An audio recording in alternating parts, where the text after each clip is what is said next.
మీ family future కు safe investment అంటే లాండోరా the valley, కంది, హైదరాబాద్. ఎస్, పాకిస్తాన్లో జరగబోతున్నటువంటి ఇరాన్ అమెరికాకు సంబంధించిన చర్చల కోసం యావత్ ప్రపంచం అంతా కూడా ఎదురు చూస్తుంది. నిజంగా ఈ చర్చలు జరుగుతాయా? ఒకవేళ ఈ చర్చలు జరిగితే ఏ అంశాలు ప్రధానంగా ప్రస్తావనకు వచ్చేటువంటి పరిస్థితి ఉంది? ఎస్, వీటి గురించి డిస్కస్ చేద్దాం. మనతో పాటున్నారు ప్రముఖ విశ్లేషకులు నాగార్జున రెడ్డి గారు. హాయ్ సార్, నమస్తే. నమస్తే. సో అసలు ఈ డిస్కషన్ అంతా కూడా మొత్తం ప్రపంచం అంతా కూడా అసలు ఇరాన్ అమెరికా మధ్య ఏం చర్చలు జరగబోతున్నాయి, చర్చలు సక్సెస్ అవుతాయా లేదా, వీటి గురించే ఏమంటారు? పాయింట్ నెంబర్ 1, చర్చలు జరిగినా కానీ ఏమీ ప్రయోజనం ఉండదు. ట్రంప్ గారి మాట మీద అస్సలు నమ్మకం ఉండదు. పొద్దున ఒక మాట, మధ్యాహ్నం ఒక మాట, సాయంత్రం ఒక మాట చెప్తూ ఉంటారు. ఆయన చెప్పేటువంటి మాటలు ప్రపంచంలో అందరూ వినడం మానేశారు. యుద్ధాలు జరగాలి, తగాదలు పెట్టుకోవాలి, యుద్ధాలు జరగాలి, ఆయుధాలు అమ్ముకోవాలి, తయారు చేసిన ఆయుధాలు ఆ యుద్ధాల్లో అయిపోవాలి, మళ్ళీ ఆయుధాలు తయారు చేయాలి, మళ్ళీ అమ్ముకోవాలి. ఇదే పని. రిపబ్లికన్స్ ఉన్నా డెమోక్రాట్స్ ఉన్నా అమెరికా వాళ్ళ విధానం ఇదే విధంగా ఉంటుంది. ప్రజలు గమనించాలి. ఇప్పటి నుంచి కాదు, నేను 1971-72లో పాకిస్తాన్కి ఇండియాకి జరిగిన యుద్ధం రోజుల దగ్గర నుంచి చూస్తున్నా. మా కుటుంబంలో ఉండేటువంటి పి చంద్రశేఖర్ రెడ్డి అని మేజర్ జనరల్గా చేశారు ఆయన.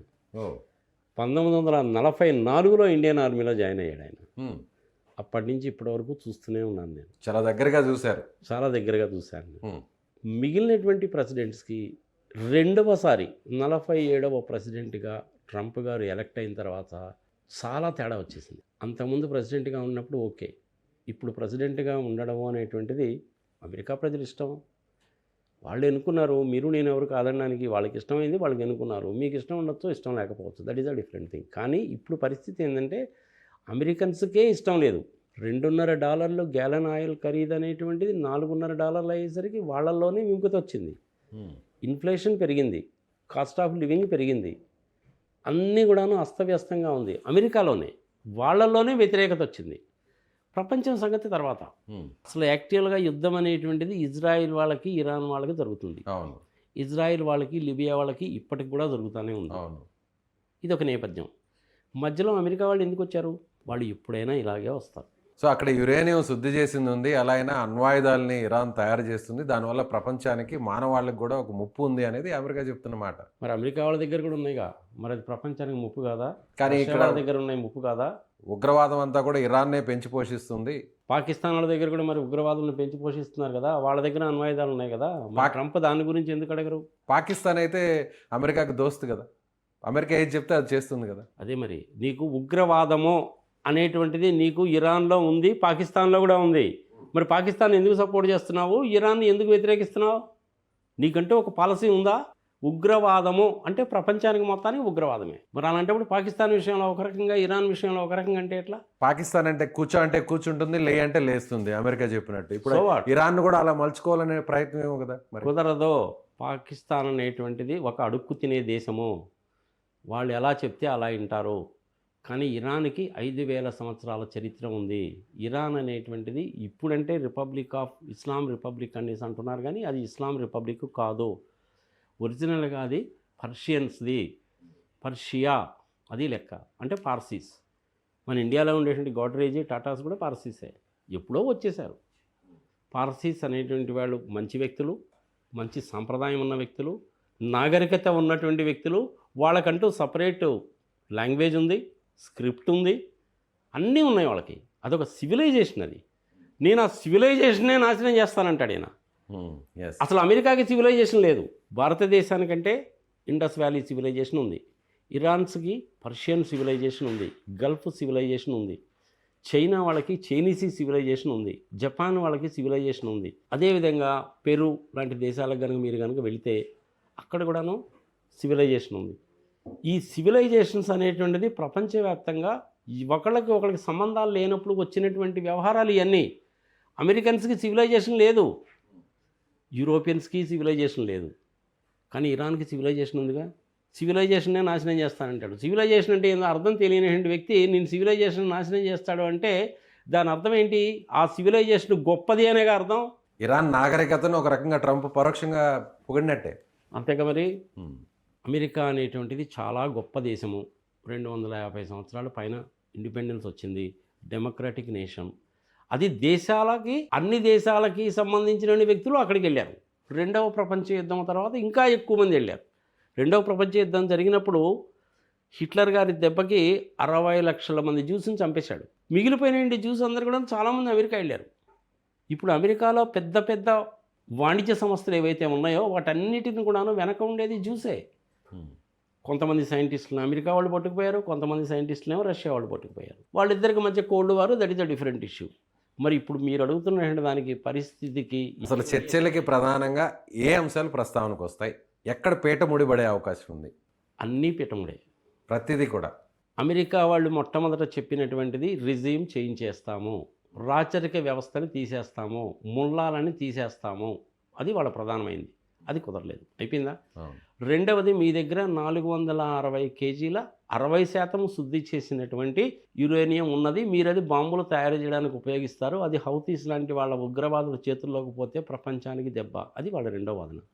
వాళ్ళ దగ్గర యురేనియం ఉన్నమాట వాస్తవమే, 60% ప్యూరిఫికేషన్ జరిగిన మాట వాస్తవమే, కానీ దానిని బాంబులు తయారు చేయడానికి ఉపయోగపడదు అని ఇంటర్నేషనల్ అటామిక్ ఏజెన్సీ వాళ్ళే చెప్పారు. మరి మళ్ళీ ట్రంప్ అదే మాట ఎందుకంటాడు? నీ దగ్గర అణ్వాయుధాలు ఉండొచ్చు, ఉగ్రదేశమైన పాకిస్తాన్ దగ్గర ఉండొచ్చు, రష్యా దగ్గర ఉండొచ్చు, ఫ్రాన్స్ దగ్గర ఉండొచ్చు, చైనా దగ్గర ఉండొచ్చు, నార్త్ కొరియా దగ్గర ఉండొచ్చు, మరి ఇరాన్ దగ్గర ఎందుకు ఉండకూడదు? తప్పేంటి? వాళ్ళ దేశ రక్షణ కోసము, వాళ్ళ పౌరులను రక్షించుకోవడం కోసము, వాళ్ళ సివిలైజేషన్ని రక్షించుకోవడానికి కోసము, వాళ్ళ దేశ సౌభాగ్యము కోసము, విద్యుత్ శక్తి తయారు చేసుకోవడానికి కావచ్చు, అగ్రికల్చర్కి కావచ్చు, ఆరోగ్య అవసరాలకు కావచ్చు, దేనికైనా ఉపయోగించుకోవచ్చు. వాళ్ళు దేనికైనా ఉపయోగించుకుంటారు. మేము అణుబాంబులు తయారు చేయమని కూడా చెప్పారు కదా వాళ్ళు. ఎనర్జీ కోసమే వాడతామని చెప్పుకోవచ్చు అని చెప్పారు కదా. మరి నువ్వు ఎందుకు నమ్మవు అన్నమాట? అంటే మరి ట్రంప్ ఇదంతా ఎందుకు చేస్తున్నాడు సార్? ఇంత చెప్తున్నా కూడా ఇరాన్ని ఇంత స్థాయిలో ఇబ్బంది పెట్టి, ఈ స్థాయిలో అమెరికాలో లక్షల కోట్లకు సంబంధించిన డాలర్లు ఖర్చు పెట్టి అక్కడ ఎందుకు ఈ విధంగా చేస్తున్నాడు? ఆధిపత్యము, కర్ర పెత్తనము, నేను చెప్పిందే వినాలి, నా ముందు నువ్వు తల వంచుకొని నిలబడాలి, నేను నందంటే నందనాలి, పందంటే పందనాలి. జస్ట్ లైక్ పాకిస్తాన్ అంతే. ఆయుధాలు తయారు చేయడము, అమ్ముకోవడం అనేటువంటిది వాళ్ళకి ప్రధాన ఆదాయం. ఫార్మస్యూటికల్స్ తయారు చేయడము, అమ్ముకోవడం వాళ్ళ ప్రధానమైనటువంటి ఇది. అక్కడ మెక్సికో నుంచి వచ్చేటువంటి డ్రగ్స్ని నిరోధించలేకపోవడం అనేటువంటిది వాళ్ళ చేతగానితనం. ఇదనమాట వ్యవహారం. ఓకే. ఆయుధాలు అమ్ముకోవాలి, డబ్బులు సంపాదించాలి. కంపెనీలు డబ్బులు సంపాదిస్తాయి, నాస్డాక్ డౌజోలో స్టాక్ ఎక్స్చేంజెస్లో షేర్ ప్రైస్లు బాగా పెరుగుతాయి. అవన్నీ కూడాను మెకన్సీ వాళ్ళు, జేపీ మోర్గన్ వాళ్ళు ఇట్లాంటి వాళ్ళు కొనుక్కుంటూ ఉంటారు స్టాక్ మార్కెట్లో. రాజకీయ నాయకులు కూడా కొనుక్కుంటారు. ఎలక్షన్స్ అప్పుడు రాజకీయ నాయకులకు డబ్బులు ఇస్తారు. మన ఇండియాలో ఎలాగుందో అక్కడ కూడా అలాగే ఉంది. పెద్ద తేడా ఉంటే ఏముండదు. మనం ఏదో పనికిమాలిలో ఉండము, వాడు పరిస్థితిలో అనుకోవాకండి. మీరు ఎక్కడైనా ఇలాగే ఉంటారు. రాజకీయం ఎక్కడైనా ఒకటే. ఒబామా గారు ఎలక్షన్లో పార్టిసిపేట్ చేస్తున్నప్పుడు ప్రపంచం అంతా తిరిగి నేను ప్రెసిడెంట్గా నిలబడుతున్నాను, $10 $20 మీరు నాకు డొనేషన్ ఇవ్వండి అని చెప్పి ఆయనే అడిగాడు. ఈ ట్రంప్ గారు ఏంటంటే బేసికల్గా రియల్ ఎస్టేట్ వ్యాపారము, ఫైనాన్స్ వ్యాపారము ఎక్కువ ఆయనకి. అందుకని ఆయన ఎవరిని అడగల. కానీ వీళ్ళందరూ ఆయనకి ఇస్తారు. యుద్ధాలు జరిగితేనే కదా ఆయనకు డబ్బులు వచ్చాయి. అంతే కదా, అందుకని యుద్ధాలు జరగాలి. వెనిజులా అనేటువంటిది ఒక దేశంలో ఆయిల్ రిసోర్సెస్ ఉన్నాయి, వాటి మీద ఆధిపత్యం సంపాదించడానికి రాజును ఎత్తుకుపోయాడు. ఇరాక్లో ఇంతకుముందు యుద్ధం జరిగినప్పుడు కూడాను ఆయిలే, అక్కడ కూడాను అణ్వాయుధాలు అనేటువంటి దాన్నే తీసుకొచ్చారు. కానీ ప్రధాన ఉద్దేశము ఆయిల్. ఇక్కడ ఇరాన్లో అదే, అంతే, ఇంకంతకంటే ఏమీ లేదు.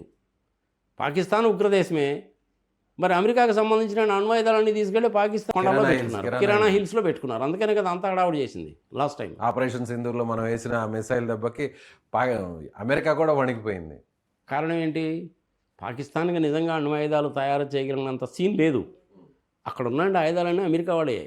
రష్యాకి చైనాకి దగ్గరే ఉంటే బాగుంటుందన్న ఉద్దేశంతో ఆడబెట్టుకున్నారు. అమెరికా వాళ్ళ ఫారిన్ పాలసీ ఎప్పుడు ఎలా ఉంటుంది అనేసి అంటే ఆయుధాలు అమ్ముకోవడంలోనే వాళ్ళకి ప్రధాన కాన్సన్ట్రేషన్. Right sir. ఇప్పుడు ఆధిపత్యం అనేటువంటిది వాళ్ళ ధోరణి. రైట్. చర్చల్లో ప్రధానంగా మీరు చెప్పిన ఈ పాయింట్స్ అన్నీ వస్తాయి. మీరు అన్నట్టుగా శుద్ధి చేసిన యురేనియం గురించి అక్కడ డిస్కషన్ వచ్చినప్పుడు ఇరాన్ ఒప్పుకోదు, అందుకు అమెరికా కూడా ఒప్పుకోదు. సో ఈ పాయింట్స్ ఏమొస్తాయి ప్రజలకు కూడా తెలియాలిగా. అసలు పాయింట్స్ ఏమొస్తాయి? 10 పాయింట్స్ అని ఇరాన్ కొన్ని ప్రతిపాదించింది. ఇరాన్ ప్రతిపాదన ఏంటి? మా దేశంలో ఏ రకమైన రెజ్యూమ్ ఉండాలి మా ఇష్టమో, నువ్వు మాట్లాడకూడదు. మా మీద ఇప్పటివరకు పెట్టిన ఆంక్షలు మొత్తం కూడా నువ్వు ఎత్తేయాలి. నెంబర్ 2, హర్మోజ్ని మేము ఓపెన్ చేస్తాము కానీ టోల్ కలెక్ట్ చేస్తాము. మా దగ్గర 460 కేజీలు ఉంది, మీకు హ్యాండ్ ఓవర్ చేయము. మా దగ్గర ఆయిల్ రిసోర్సెస్ ఉన్నాయి, మా ఇష్టం వచ్చిన రేటుకి, మా ఇష్టం వచ్చిన దేశానికి, మా ఇష్టం వచ్చిన కరెన్సీలో అమ్ముకుంటాం. ఇక మీదట మీరు మా మీద యుద్ధము చేయకూడదు, మా మీద నష్టపరిహారం కూడా ఆంక్షలు చెల్లించాలన్నారు. విధించకూడదు. నష్టపరిహారం కూడా చెల్లించాలి. నష్టపరిహారం కూడాను $2 ట్రిలియన్ చెల్లించాలి. యుద్ధం మేము చేయలేదు, మీరు చేశారు కాబట్టి. మరి ఈ కండిషన్స్కి అమెరికా వాళ్ళు ఒప్పుకుంటారా? ఒప్పుకోరు. మరి ఇంక చర్చలు ఏముంది అక్కడ? రిజర్వ్ చేంజ్ చేస్తా అన్నావు, కుదరలేదు. హార్మోస్ని విడుదల చేస్తా అన్నావు, కుదరలేదు. యురేనియం ఎత్తుకుపోతానన్నావు, అది కుదరలేదు, కుదిరే పని కాదు. వాళ్ళ దగ్గర ఉన్నటువంటి బాగా ఖరీదు కల్లాటువంటి పేట్రియాట్ లాంటి మిజైల్స్ అన్నీ వాడేశారు, స్టాకు లేదు. ఆ స్టాకు లేనంతే చెప్పి తెలిసినప్పుడల్లా 5 రోజుల యుద్ధ విరమణ, 15 రోజుల యుద్ధ విరమణ అంటాడు. ఒక పక్క ఏమో యుద్ధ విరమణ అంటాడు, అటు పక్క ఇజ్రాయెల్ వాళ్ళు ఏమో చేస్తూనే ఉంటారు. వీళ్ళు బాంబులు వేస్తూనే ఉంటారు, వీళ్ళు బాంబులు వేస్తూనే ఉంటారు. లెబనాన్తో కూడా ఇప్పుడు సీజ్ ఫైర్ అయింది కదా. అది ఇజ్రాయెల్ వాళ్ళ దగ్గర ఆయుధాలు తక్కువైనవి కాబట్టి సీజ్ ఫైర్ అన్నారు. ఓకే, కేవలం వెపన్స్ షార్టేజ్ ఉంది కాబట్టి మాత్రమే ఇప్పుడు తెర మీదకి సీజ్ ఫైర్ అనే దాన్ని తీసుకొచ్చారు. ఏది ఏమైనా ఫైనల్గా చెప్పాలంటే పాకిస్తాన్ వాడు ఏదో నేను ఏదో పెద్ద పోటు కానీ బ్రహ్మాండంగా చేసేస్తున్నాను. వాడు అడుక్కుతునే దేశం, వాడు పాడే పచ్చి బదులు పిండాకుడు. వాడేం చేస్తాడు? మొన్న సింధూరు దెబ్బకి వణికిపోయి చివరికి అమెరికా వాళ్ళ దగ్గర కాళ్ళు గడ్డలు పట్టుకొని బతిని ఆడుకున్నాడు. రైట్. దానికి మళ్ళీ ట్రంప్ గారు ఏంటంటే నేనే ఇద్దరి మధ్య సంధి కుదిరిచ్చాను, నేనే యుద్ధం ఆపేయమని చెప్పారంటాడు. యుద్ధం ఆపేయమని చెప్పి ట్రంప్ గారు చెప్తే జరగల. పాకిస్తాన్కి సంబంధించిన డైరెక్టర్ జనరల్ డైరెక్ట్గా మనకి ఫోన్ చేసి అడిగితే సరేనని చెప్పి మన వాళ్ళు ఒప్పుకుంటాం. అంతే, అందులో ట్రంప్ పాత్ర అంతే. ట్రంప్ అని ఇట్లాంటి అయినా చాలా చెప్తుంటాడు. మోడీకి 180 కోట్లు ఇచ్చారంటాడు. దానికి మన మోడీ గారు కూడా ఏం మాట్లాడు, మరి ఏం తీసుకున్నాడో లేదో మనకు తెలియదు. ఇట్లాంటివన్నీ చాలా చెప్తుంటాడు. నేను యుద్ధాలు ఆపేస్తాను అన్నాడు. ఎక్కడ ఆపాడు? ఆయన వచ్చిన తర్వాత అసలు యుద్ధాలు మొదలైంది. ఇవన్నీ తీసేబా, మాట నమ్మడానికి వీల్లేదు, నమ్మదగ్గ మనిషి కాదు, కర్ర పెత్తనం చేయాలని చూస్తాడు, ఆధిపత్యం చలాయించాలని చూస్తాడు, డాలర్ని మాత్రమే ఉండాలని చెప్పి చూస్తాడు, ఆయుధాలు తయారు చేసుకొని అమ్ముకోవాలని వాళ్ళ ప్రధాన ఉద్దేశము. అన్నీ కూడాను నీచ నికృష్ట దరిద్ర దిక్కుమాలిన పనులు తప్ప ఏవీ లేవు. రైట్.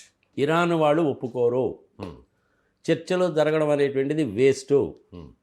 అమెరికా వాళ్ళు చెప్పినట్టు ఇరాన్ వాళ్ళు ఒప్పుకోవడం కాదు, ఇరాన్ వాళ్ళు చెప్పినట్టు అమెరికా వాళ్ళు ఒప్పుకోవాలి. రష్యా వాళ్ళు, చైనా వాళ్ళు ప్రత్యక్ష యుద్ధంలోకి ఇంతవరకు దిగలేదు.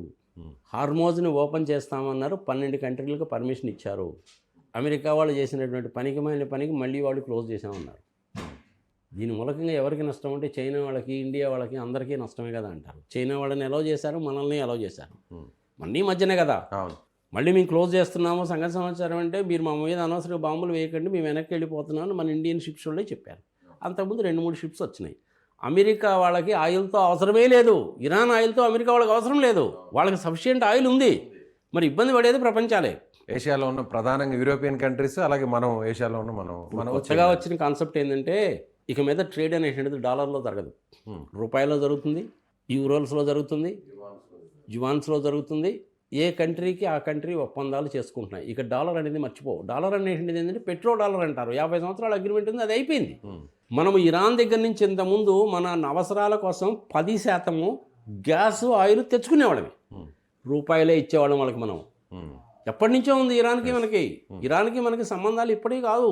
సిల్క్ రూట్ దగ్గర నుంచి మనకి సంబంధాలు ఉన్నాయి. అక్కడ మనం పెట్టుబడులు కూడా పెట్టాము ఒక పోర్టు కోసం అని చెప్పి. ఇరాన్ తోటి మనకి తగాదా లేదు, ఇజ్రాయెల్ తోటి కూడా తగాదా లేదు. గ్వాదర్ పోర్ట్ అనేది మన కంట్రోల్లోనే. ఇజ్రాయెల్ అనేటువంటి దేశం ఏర్పడడానికి, మాకంటూ ఒక దేశం ఏర్పడడానికి భారతీయులు మాకు చాలా చేశారు. రాజస్థాన్ రాజులు పంపించారు, మైసూరు మహారాజు పంపించాడు, హైదరాబాద్కు సంబంధించినటువంటి ఆయన కూడాను సైన్యాన్ని పంపించాడు, మమ్మల్ని సేవ్ చేశారు, థ్యాంక్స్ భారత్ అని వాళ్ళు రాజ్యాంగంలో రాసుకున్నారు. ఇద్దరిని మనం కాదనలేము. ఇంకొక విషయం సార్, ఇప్పుడు ఈ అంశాన్ని ప్రస్తావించాలి. ఇరాన్కి సంబంధించినటువంటి కొంతమంది ఈ గన్స్ ఉన్నటువంటి షిప్స్తో మన షిప్స్ మీద అటాక్ చేశారు, ఫైర్ కూడా చేశారు. ఎందుకు వచ్చింది ఈ పరిస్థితి? సో దీన్ని చాలా సీరియస్గా తీసుకున్నాం మనం కూడా. అక్కడ అంబాసిడర్స్ కూడా చెప్పాం కమ్యూనికేషన్ గ్యాప్. అందుకనే అక్కడ ఉండేటువంటి అయతుల్లా ఖొమైనీ గారి 2వ కుమారుడు కదా, ఆయనేమో వద్దు అన్నాడు. డౌన్ ద లైన్ ఏంటంటే మళ్ళీ కమ్యూనికేషన్ గ్యాప్ అనేది వచ్చింది. వాళ్ళకి సెంట్రలైజ్డ్ సిస్టమ్ కాదు, ప్రజలు గుర్తుపెట్టుకోవాలి. ఇరాన్లో డీసెంట్రలైజ్డ్ సిస్టమ్. ఏ రాష్ట్రానికి ఆ రాష్ట్రానికి సపరేట్గా సైన్యం ఉంటుంది, వాళ్ళకి విస్తృతమైనటువంటి అధికారాలు ఉంటాయి, వాళ్ళు డెసిషన్ తీసుకోవచ్చు. అదే ఇప్పుడు అమెరికా ఈ హర్మోజ్ దగ్గర వాళ్ళు ఆ రకమైన డెసిషన్ తీసుకున్నారు. అల్టిమేట్గా సెంట్రల్ గవర్నమెంట్ చెప్పింది వింటారు, కానీ స్పాట్లో డెసిషన్ తీసుకోవాలంటే స్పాంటేనియస్గా వాళ్ళు తీసుకుంటారు అంతే. తీసుకోకపోతే అక్కడ ముల్లాలు ఊరుకోరు, తీసుకుంటేనేమో అమెరికా వాడితో గోల, మధ్యలో కమ్యూనికేషన్ గ్యాప్, అంతకుమించి ఏం లేదు అక్కడ. రైట్ సార్, ఒప్పుకోరు. చర్చలు అనేటువంటిది దండగా. నా ఉద్దేశం ప్రకారం కనుక ఫ్రీ అండ్ ఫ్రాంక్గా చెప్పాలంటే ఈ వీడియోలో కాదు, ఇంకొక వీడియోలో చెప్తాను. ఈ వీడియోని ఇంతటితో ముగిద్దాం. Right sir, thank you so much. So ఇది ప్రముఖ సిఐ విశ్లేషకులుగా ఉన్నటువంటి నాగార్జున రెడ్డి గారు చెప్తున్నట్టుగా ఖచ్చితంగా పాకిస్తాన్లో జరగబోతున్నటువంటి ఇరాన్ అమెరికా మధ్య చర్చలు సఫలం కావు. ఎందుకంటే ఇప్పటికే దీని మీద అనేక రకాల వివాదాలు నడుస్తున్నాయి. సో అమెరికా కూడా ఎట్టి పరిస్థితుల్లో ఇరాన్ చెప్పిన మాట వినకపోతే సో ఇక చర్చలు ముందుకు జరగవు. కాబట్టి ఇరాన్ డిమాండ్స్ అయితే మాత్రం ఖచ్చితంగా పరిష్కరించుకోవడం కోసం పోరాడుతుందని అంటున్నారు. మీరేమనుకుంటున్నారు? నాగార్జున రెడ్డి గారు చెప్పినటువంటి అభిప్రాయాన్ని మీరు కూడా ఏకీభవిస్తున్నారా? అయితే కామెంట్ చేయండి. Thank you.